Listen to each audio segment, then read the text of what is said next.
रत्नागिरी आणि जगभरातील बातम्यांचे सुपरफास्ट अपडेट मिळवण्यासाठी रत्नागिरी खबरदारच्या सर्व सोशल मीडिया प्लॅटफॉर्मना आजच लाईक, सबस्क्राइब आणि फॉलो करा। इथे कशासाठी आलात? आम्ही सांगली जिल्हा इस्लामपूर शहरमधून आलो। आम्ही आलतो गणपतपुळे, मग आम्ही रील्स वगैरे बघितली। मग रील्समध्ये आम्हाला हे जहाज दिसलं। हे जहाज मग जहाज म्हणजे कसं आहे वगैरे बघण्यासाठी आम्ही इथपर्यंत आलो। मग आता इथून पुढे आम्ही आता गणपतपुळेला निघालो। म्हणजे जाता आम्ही हे जहाज बघितली। आता इथून पुढे आम्ही गणपतपुळे निघालो। रत्नागिरी शहरातील मिऱ्या समुद्र किनाऱ्यावर मागील 5 वर्षापासून जेव्हा निसर्ग चक्रीवादळ आलं होतं तेव्हापासून हे जहाज इथं अडकून पडलंय आणि तेव्हापासूनच या जहाजाबाबत मोठी चर्चा चालू आहे। तब्बल 35 कोटी रुपयांचं हे जहाज 2 कोटींमध्ये भंगारात काढलं जाणार आहे। 500 मेट्रिक टन वजनाचे हे जहाज 15 दिवसात परवानगी मिळाल्यानंतर भंगारात काढलं जाणार आहे।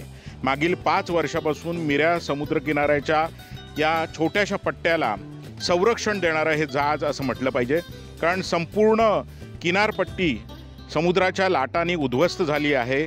येथील माड आणि लोकांची झाडं वाहून गेली आहेत, पण या भागामध्ये हे जहाज उभं आहे त्या भागातील किनारपट्टी बचावलेली दिसते।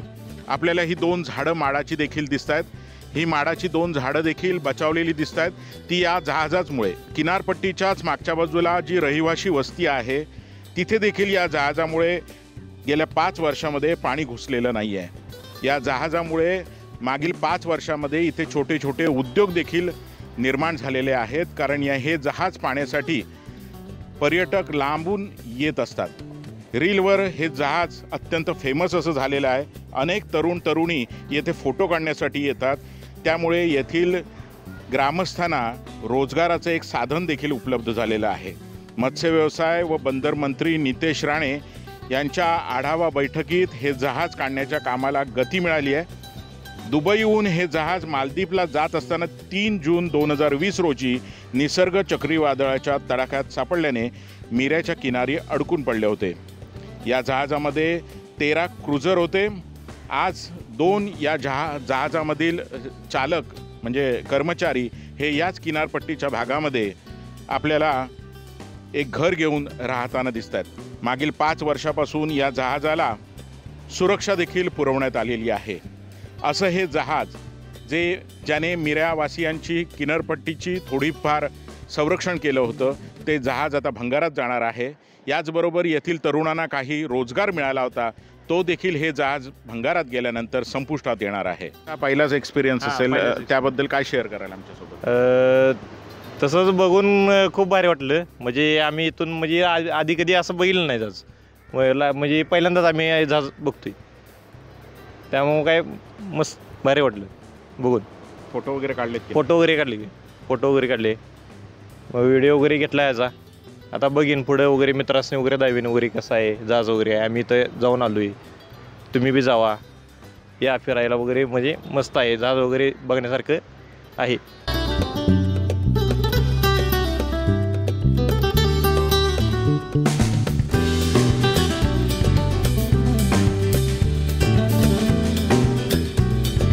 मागील 5 वर्षापासून मिऱ्या समुद्रकिनारी अडकून पडलेले हे जहाज येथील ग्रामस्थांना रोजगार पुरवण्यासाठी एक माध्यम ठरलं होतं। या ठिकाणी मोठ्या संख्येने पर्यटक हे जहाज पाहण्यासाठी येतात आणि त्या येणाऱ्या पर्यटकांना चहा पाण्याची व्यवस्था इथे करण्यासाठी येथील ग्रामस्थ एक रोजगाराचं माध्यम त्यांनी उपलब्ध केलेले आहे। आपल्यासोबत आहेत तळेकर नामक, यांची स्वतःची एक रिक्षा आहे आणि त्यांनी देखील एक छोटासा व्यवसाय या इथे उघडलेला आहे। आपण त्यांच्याशी आता संवाद साधूया। काय सांगाल, किती वर्षापासून आपण हा व्यवसाय करताय? सर ह्या वर्षीच चालू केले आहेत, कारण की खूप सारे पर्यटक इथे येतात, त्यांना कोणतीच व्यवस्था नसते। त्याच्यामुळे आम्ही इथे थोडंसं एक चहा पाणी किंवा छोटं सरबत वगैरे काही ना काहीतरी जेणेकरून त्यांना थोडासा दिलासा मिळेल, थंडावा मिळेल, याच्यासाठी ही सुरुवात थोडंसं आम्हालासुद्धा रोजगार त्यातून उत्पन्नसुद्धा मिळतं आहे, त्याच्यासाठी आम्ही हे सुरू केलं आहे। काय काय तुम्ही पर्यटकांना देता? सर आपण पर्यटकांसाठी कोकम सरबत, कैरी पन्नं, लिंबू सरबत, पोहे, उपमा, मॅगी किंवा बुर्जीपाव, व्हेज नॉन व्हेज ऑर्डरप्रमाणे जसं त्यांची ऑर्डर असेल त्याप्रमाणे आपण त्यांना जेवणाची ऑर्डरसुद्धा बनवून देतो, जे कोकणी पद्धतीचं असेल। वेगळ्या पद्धतीने आपल्या कोकणी पद्धतीत जे आपण ज्यामध्ये भाकरी, मासे असतील तर कालवण भात किंवा सोलकढी ह्या सगळ्या गोष्टी आपण त्यांना इथे देतो। रत्नागिरीमध्ये पर्यटन वाढलं पाहिजे आणि येथील स्थानिकांना रोजगार मिळाला पाहिजे. मागील 5 वर्षापासून बसरा जहाज या किनाऱ्यावर आहे आणि त्या माध्यमातून येथील स्थानिकांना रोजगाराचं एक साधन उपलब्ध झालेलं आहे. दुर्दैवाची गोष्ट ही म्हणावी लागेल एका बाजूने की हे जहाज आता भंगारात निघणार आहे, त्यामुळे येथील जे रोजगाराचं जे साधन होतं ते देखील नष्ट होणार आहे.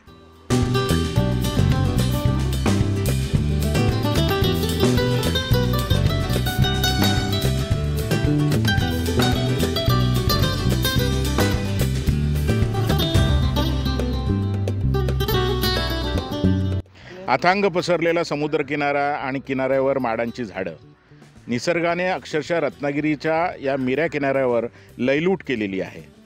याच किनाऱ्यावर मागील 5 वर्षापासून बसरा जहाज अडकलेला आहे. पण या अडकलेल्या जहाजामुळे येथे येणाऱ्या पर्यटकांची संख्या प्रचंड प्रमाणात वाढली आहे. त्यामुळे येथील स्थानिकांना रोजगार निर्माण झाला आहे. माझ्या हातात तुम्ही पाहू शकता कैरीचं पन्नं आहे. इथल्या स्थानिकांनी या अडकलेल्या बसरा जहाजाचा फायदा उठवलेला आहे आणि आपल्या रोजगाराला चालना दिलेली आहे. असेच एक येथील ग्रामस्थ माझ्यासोबत आहेत. आपण त्यांनाच विचारूया नेमकं तुम्ही काय करता इथे आणि कशा प्रकारे तुम्ही आपला व्यवसाय इथे चालू केलेला आहे. काय सांगाल तुम्ही? मागील 5 वर्षापासून इथे हे जहाज अडकलेलं आहे आणि त्या माध्यमातून तुम्हाला एक रोजगाराचं साधनच निर्माण झालेलं आहे. काय काय तुम्ही इथे विक्रीसाठी ठेवलेलं आहे? मुळात तर आम्ही इथे विक्रीसाठी म्हणजे आता आमच्या म्हणजे कोकणामध्ये नारळ पाणी म्हणजे शाळं याचं म्हणजे त्यापासून आम्ही सुरुवात केली धंद्याला. नारळ विकतो इथे. साधारण नारळाची कॉस्ट आहे 60 ते 50 रुपये. त्यानंतर हळूहळू पर्यटक यायला लागले असं या ठिकाणी. मग पर्यटकांची मागणी वाढली, म्हणजे जेवण वगैरे मिळेल का इथे. मग आम्ही जेवण चालू केलं, म्हणजे व्हेज नॉनव्हेज. त्याचबरोबर मग उकडीचे मोदक असतात आमच्या इथे, कैरी पन्नं, कोकम सरबत, तसंच झुणका भाकर. आणि जे व्हेज आणि नॉनव्हेजची टाटाची प्राईस आहे ना ती कमी बजेटमध्ये आहे, म्हणजे पर्यटकांना परवडत. आणि तुमची पदार्थ बनवण्याची नेमकी शैली म्हणजे आपले कोकणी आहे का मालवणी आहे, कसं आहे? घरगुती कोकणीच आहे. कोकणी पद्धत म्हणजे रत्नागिरीमध्ये जे फूड आपण सर्व करतो, आपण घरामध्ये जे शिजवतो त्याच पद्धतीचं फूड तुम्ही यातील पर्यटकांना हो त्याच प्रकारचं. याआधी तुम्ही काय करत होतात? कोणता व्यवसाय होता? व्यवसाय म्हणजे मी म्हणजे कंपनीमध्येच कामाला वगैरे. पण यामुळे आता तुमच्या इथे व्यवसाय निर्माण झाला. घरातल्या ज्या गृहिणी आहेत त्या आजपर्यंत घरातच काम करत होत्या, त्यांना देखील एक रोजगाराचं माध्यम उपलब्ध झालं. एकंदर आता इथे महिला म्हणजे 3 महिला आहेत, म्हणजे सनगरेज घरगुतीच. त्या स्वतःच जेवण हो स्वतःच जेवण बनवतात. सुमारे 5 वर्षापासून मिऱ्या किनाऱ्यावर तळ ठोकून बसलेले हे जहाज आता काढण्यात येणार आहे. 5 वर्षात या जहाजाने मिऱ्या किनाऱ्याचे संरक्षण केले, येथील ग्रामस्थांना रोजगार दिला. मात्र लवकरच हे जहाज मिऱ्या किनाऱ्याचा निरोप घेणार आहे. येथे येणाऱ्या पर्यटकांच्या निमित्ताने या ठिकाणी सुरू झालेले व्यवसाय आता पुन्हा एकदा ठप्प होणार आहेत. मरीन लाईनच्या धर्तीवर याच मिऱ्या किनाऱ्याचे सुशोभीकरण करण्याचा प्रस्ताव आहे.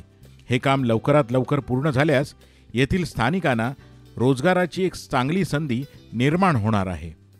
कॅमेरामन सचिन बोरकरसह संपादक हेमंत वंजू, रत्नागिरी खबरदार.